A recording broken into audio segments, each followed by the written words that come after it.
бахшида ба таҷлили ҷашни сисолагии истиқлолияти давлатии ҷумҳурии тоҷикистон дар ҷамоати деҳоти ба номи миралӣ маҳмадалии ноҳияи восе бо ташаббусҳои созанда зиёда аз 32 иншоотҳои ҷашнӣ аҳамияти иҷтимоӣ дошта сохта шуда биноҳои муассисаҳои таълимӣ ва марказҳои саломатӣ таъмиру азнавсозӣ шуда истодаанд.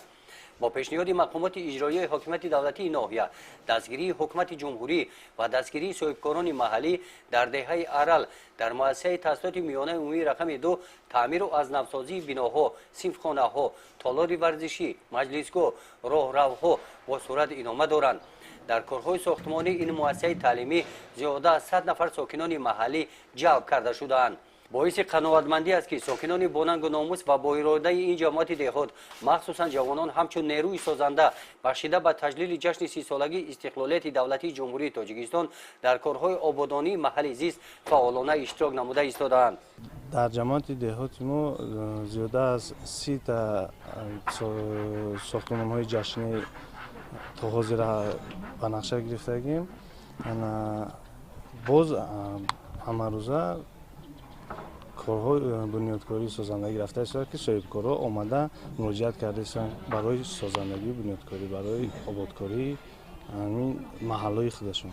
در این جماعت دهات ارل یکی از کلانترین دهه به شمار رفته شهرهای دوشنبه تیمورملک از مرکز آن از کنار همین مکتب میگذرد.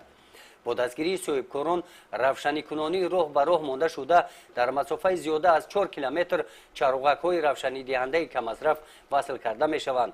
در این سمت همه روزه ده‌ها چراغک‌های نوی روشنی دهنده وصل می گردند. ساختمان راهی پیاده‌گرد باشد با جلب ساکنان دهه انجام داده می شوند. عین زمان کارهای به ترتیب دراری راهی پیاده‌گرد ادامه دارد. در دوره تدبیرهای سازندگی مشکلات آب نوشاکی ساکنان دهه ارل ماهی نزدیک حل خود را پیدا می نماید.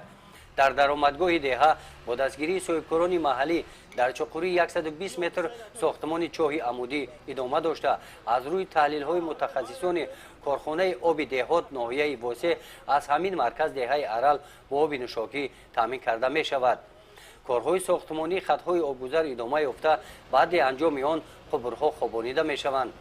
در این جماعت دهات بخشیده به تجلیل جشن 30 سالگی استقلالیت دولتی جمهوری تاجیکستان کارهای آبادانی و سازندگی با افتخار بلند وطنداری در دیگر دهات‌ها ادامه دارند. گزارش خواجه نظری خدای نظر ظهوروف از ناحیه واسه برای برنامه اطلاعاتی نوید.